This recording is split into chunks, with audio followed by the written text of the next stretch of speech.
Hi folks, welcome to the third video on similar shapes. Today looking at similar volumes.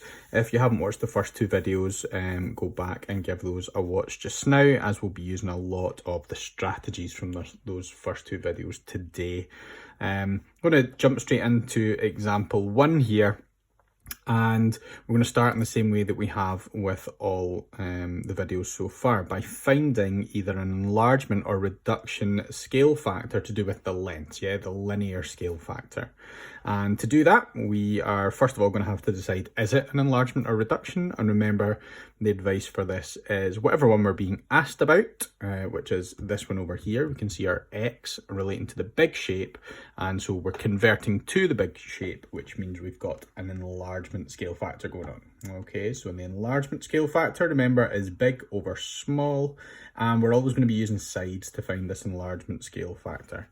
Okay, so where are my sides? I've got the 2 on this smaller cube, and we've got this 4 on the larger cube, and so it's going to be 4 over 2, and this simplifies down nicely to give me an enlargement scale factor of 2, which means the sides of this cube are twice the size of the sides of that cube. But like area, this enlargement of the sides doesn't just happen in one dimension. It doesn't even just happen in 2 dimensions like the area one from yesterday. It actually happens in 3 dimensions, This shape is enlarged by a factor of 2 3 times over, okay? So very similar to the area method, we're going to now find a volume scale factor, which we get by multiplying by 2 this scale factor 3 times, or more quickly, 2 cubed. Okay, 2 cubed. And 2 cubed, that means 2 times 2, which is 4, times by another 2, which gives us a volume scale factor of 8. The volume of this cube is 8 times the size of the volume of that cube. Okay, so what is this volume? Well, we've got a letter for it, it's x. We take our volume scale factor and we multiply it by the volume from that first cube. So we've got 8, the scale factor, multiplied by 8, the volume, which gives me 64 cubic centimeters. So really similar to area, but with area we square, with volume we cube.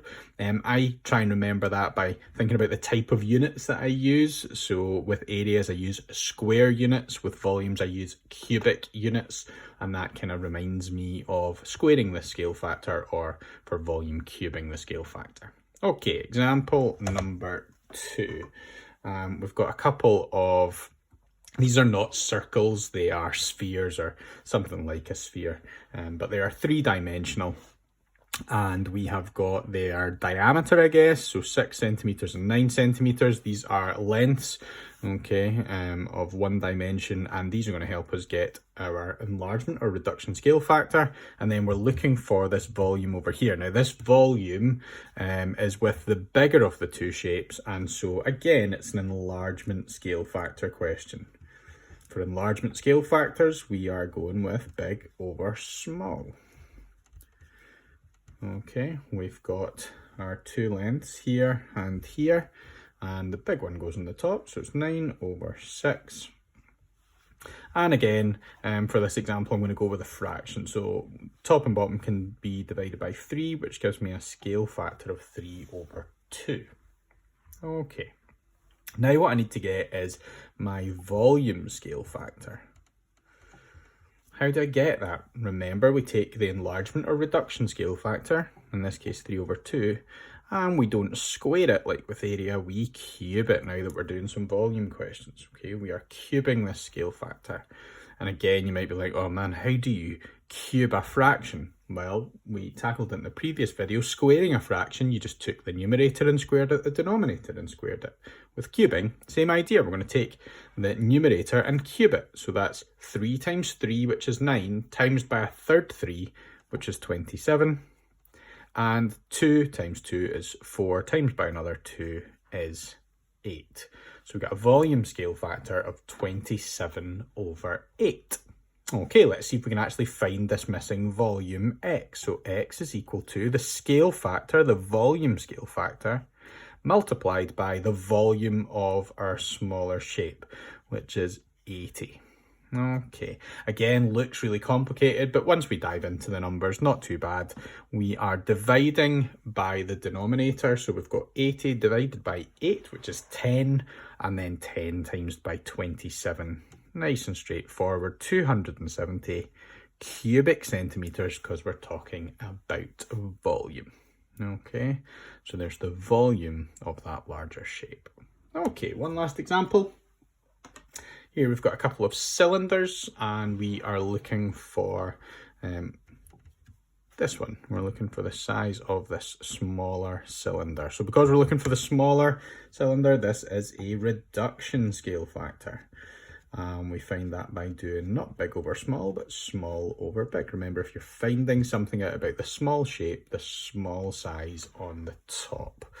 Okay, we can see that it's the heights of these cylinders we're comparing. So we've got 6 and 10, small on the top, so 6 over 10.